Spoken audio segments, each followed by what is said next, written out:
Hello everyone, teaching संस्था में एक बार फिर से आप सभी का स्वागत है। तो जैसा कि हमने अपना 2 क्लास कंप्लीट कर लिया हिंदी लैंग्वेज का, ठीक है।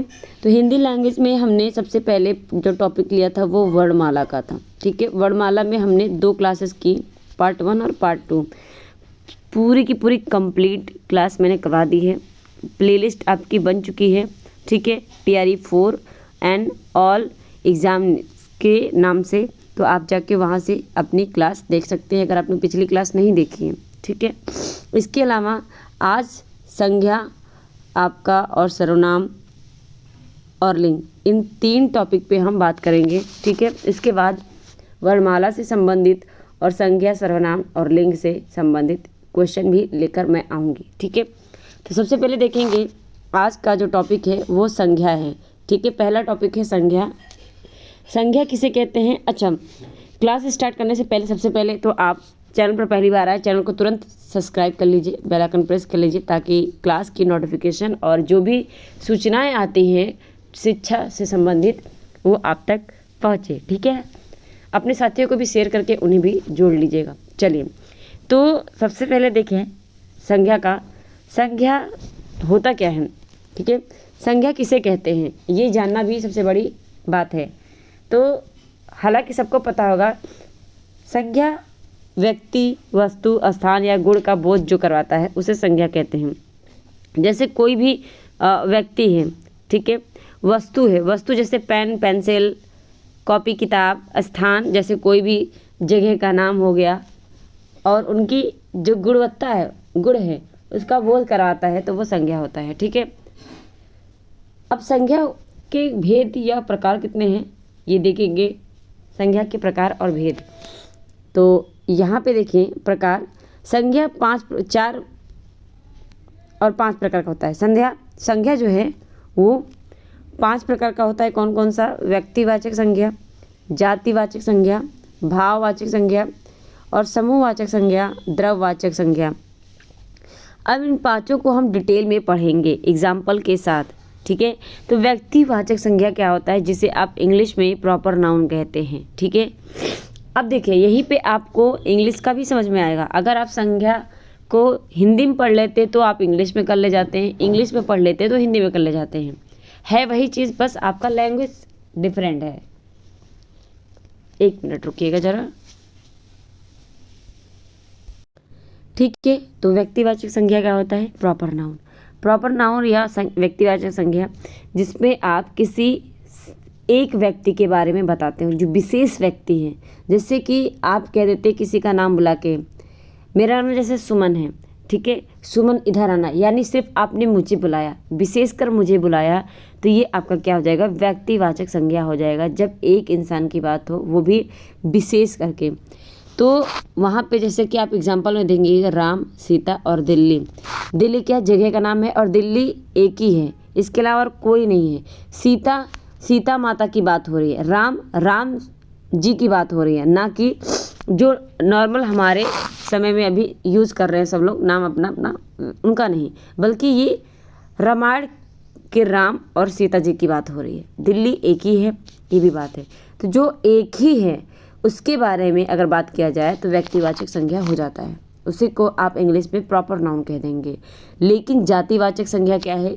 जातिवाचक संज्ञा को इंग्लिश में कॉमन नाउन कहते हैं। और कॉमन नाउन को समझने से, आप देखने से भी समझ में आ जाता है कि सभी आ जाते हैं उसमें। जैसे कि मैं लड़की हूँ तो मैं क्या हूँ? लड़की सिर्फ मैं ही थोड़ी ना हूँ, दुनिया में जितने भी लड़कियाँ होंगी वो सब लड़कियाँ होंगी, ठीक है। कोई इंसान बॉय है तो वो दुनिया में सभी बॉय होंगे। कुत्ता, बहुत सारे कुत्ते हैं, ठीक है। अब स्पेशल किसी कुत्ते का नाम रखते, अगर छवि या कल्लू ऐसे कुछ नाम रख दिया। पेड़ का नाम अगर लिया जाता है, जैसे कि पॉपुलर का पेड़, अमरूद का पेड़, आम का पेड़, तो ये कॉमन में नहीं आएगा, बल्कि ये व्यक्तिवाचक में आ जाएगा। लेकिन कॉमन में तब आएगा, जातिवाचक संज्ञा में तब आएगा जब नाम लेके नहीं, बल्कि कॉमन रूप में यूज़ करता है उसके। जैसे लड़का तो बहुत सारे लड़के, कुत्ते बहुत सारे कुत्ते, पेड़ बहुत सारे पेड़ हैं, ठीक है।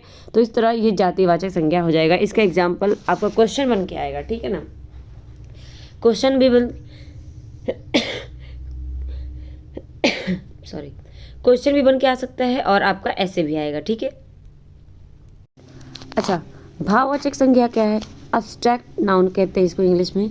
तो भाववाचक में आप अपने अंदर के भाव को किसी के सामने प्रदर्शित करते हैं या फिर किसी चीज़ की भाव बताई जा रही है।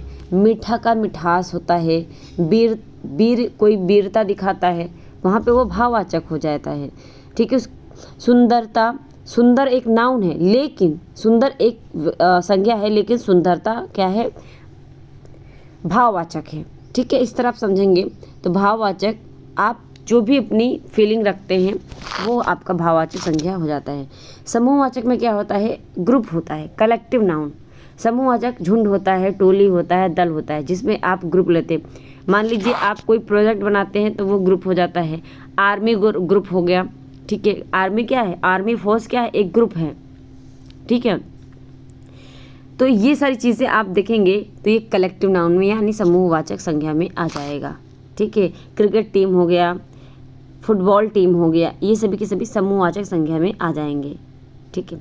हाथियाँ झुंड में चलती हैं, टोली बनाकर चलते हैं। दल हो गया, दल यानी जो भी पार्टी बनती है। ठीक है। ये सारी चीज़ें आपकी समूहवाचक संज्ञा हो जाएंगी। आई होप ये सारी चीज़ें आपको समझ में आ रही होंगी। अब बात करते हैं द्रव्यवाचक की संज्ञा की। द्रव्यवाचक संज्ञा, इसको मटेरियल संज्ञा भी नाउन भी कहते हैं। तो द्रव्यवाचक में आपका सोना, जल, लोहा यानी आपका ठोस, द्रव, गैस सब आ जाते हैं। ठीक है। तो इस पर जो सोना होता है वो भी आ जाएगा, लोहा और जल भी आ जाएगा, पानी, चाहे मिनरल वाटर, कोई मिनरल वाटर हो गया या जो तरल पदार्थ है कोई भी हो जाएगा, वो द्रव्यवाचक में आ जाएगा। ठीक है। तो ये ध्यान में रखेंगे। तो यहाँ पे क्वेश्चन जो आपका नाउन है, नाउन खत्म हुआ। अब हम सर्वनाम पे जाएंगे। नाउन के क्वेश्चन बनाकर मैं ले आऊँगी जल्दी। तो अब हम सर्वनाम पे चलेंगे। ठीक है। सर्वनाम की बात करें, जिसे आप इंग्लिश में प्रोनाउन कहते हैं। सर्वनाम होता क्या है? जो शब्द संज्ञा के स्थान पर प्रयोग होता है। मान लीजिए मेरा नाम सुमन है, सुमन पढ़ाती है, वह एक टीचर है। अब बार बार सुमन पढ़ाती है, सुमन एक टीचर है, बार बार दो बार नाम लिया नहीं ले सकते, यहाँ पे सेंटेंस गलत हो जाता है। तो अगर मैं एक बार बोलती हूँ सुमन पढ़ाती है, दूसरी बार मैं बोलती हूँ वह एक टीचर है। ठीक है। तो यहाँ पे आपका क्या हो जाएगा? सर्वनाम की जगह पे मैंने संज्ञा के नाम जगह पे मैंने सर्वनाम का प्रयोग कर लिया। ठीक है। इस तरह आप समझ सकते हैं। चलिए, सर्वनाम प्रकार कितना है सर्वनाम के? तो सर्वनाम के जो प्रकार है वो आपके लगभग 5 हैं। अब ये 5 कौन कौन से हैं? सबसे पहला देखेंगे पुरुषवाचक सर्वनाम। तो पुरुषवाचक सर्वनाम कौन कौन से होते हैं? मैं, तू, वह, हम, आप, वे। आप देखते हैं इसमें, इसी को आप संस्कृत में अगर देखें तो मध्यम पुरुष, उत्तम पुरुष ऐसे आता है कि नहीं आता है? तो मैं और तू हो जाता है वह, हम और आप, वे। तो मध्यम पुरुष, उत्तम पुरुष, मध्यम पुरुष कौन सा है इसमें? वह हो जाएगा। नहीं, यहाँ पे एक मिनट मैं बताती हूँ। मध्यम पुरुष हो जाएगा मैं और हम, मैं और हम, ये आपका मैं और हम उत्तम पुरुष हो जाएगा। ठीक है। उत्तम पुरुष होगा। और मध्यम जो होगा मध्यम जो होगा आपका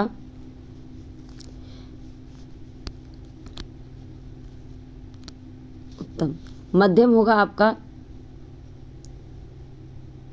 तू, आप। ठीक है। तू और आप ये आपके हो जाएंगे मध्यम। और अन्य पुरुष वह हो जाएगा। वह क्या है? ये अन्य पुरुष हो जाएंगे। और वे जिसके बारे में बात हो रही है। अगर हम दो किसी के बारे में, जब दो लोग किसी तीसरे के बारे में बात करते हैं वहाँ पे हो जाएगा अन्य पुरुष। ठीक है। संकेतवाचक सर्वनाम क्या होता है ये भी देख लीजिए। जहाँ पे यह, वह, ये, वे करते हैं, जैसे कि इस स्कूल से मैंने पढ़ाई की पिछले साल, या यह मेरा घर है, वह मेरा कुत्ता है, तो ये आप संकेत करके बोल रहे हैं। ये मेरे दोस्त हैं, वे मेरे फैमिली है, ये सारी चीज़ें आप बोलते हैं तो ये संकेत करके आप बताते हैं किसी को। तो यहाँ पे आपका हो जाएगा संकेतवाचक सर्वनाम हो जाएगा। प्रश्नवाचक सर्वनाम की बात करें तो यहाँ पे प्रश्न होता है कौन, क्या, किसने। आप पूछते हैं, जब किसी से सवाल करते हैं वहाँ पे प्रश्नवाचक सर्वनाम आ जाता है। कौन, क्या, किसने किया, कौन आया है, क्या कर रहे हो, किसने खाना खाया, ये सब चीज़ें प्रश्नवाचक सर्वनाम में आ जाते हैं। क्या आपने पढ़ाई की, कौन से क्लास में आपने एडमिशन लिया। ठीक है। संबंधवाचक के सर्वनाम की बात करें तो जो, सो, जैसा, ये शब्दों में संबंध बताता है। जो जैसा करेगा वो वैसा पाएगा। ठीक है, जैसा वैसा, इस तरह के जो सब सेंटेंस आएगा तो संबंधवाचक सर्वनाम हो जाएगा। ठीक है।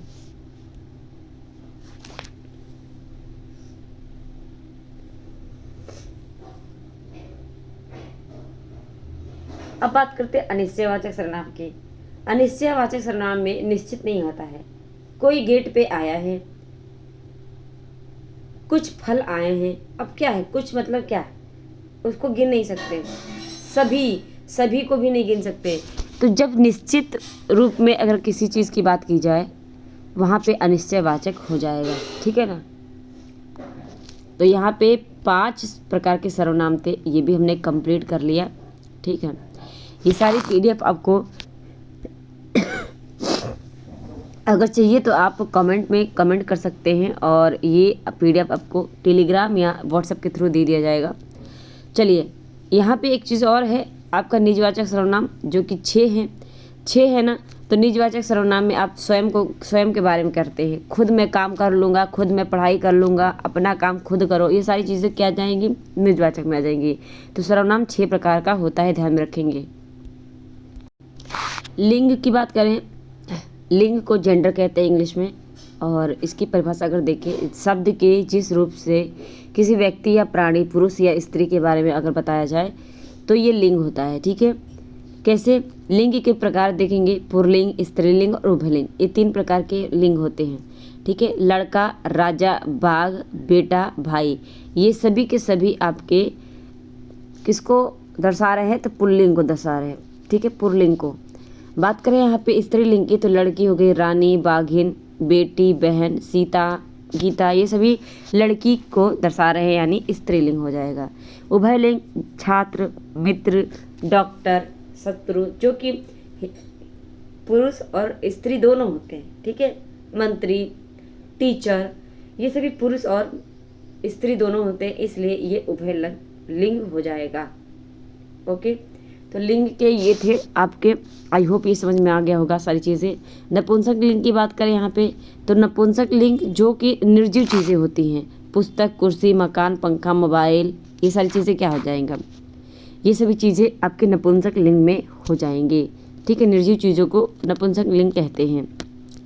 शिक्षक, शिक्षिका, नायक, नायिका, लिंग परिवर्तन के उदाहरण किससे होते हैं, शिक्षक का शिक्षिका हो जाएगा, नायक का नायिका, राजा का रानी हो जाएगा। तो ये लिंग परिवर्तन। तो कैसी लगी क्लास, कमेंट करके ज़रूर बताइएगा। आज के लिए इतना ही है और इसके बाद जो आपके क्वेश्चन है वो बनकर आएंगे। तो अपने साथियों को शेयर ज़रूर कर दीजिएगा, उन्हें जोड़ लीजिए, बेल आइकन प्रेस कर लीजिए और चैनल को सब्सक्राइब ज़रूर कर लीजिएगा ताकि नोटिफिकेशन आपको मिलती रहे। मिलते हैं अपने नेक्स्ट क्लास में। आज के लिए इतना ही, धन्यवाद।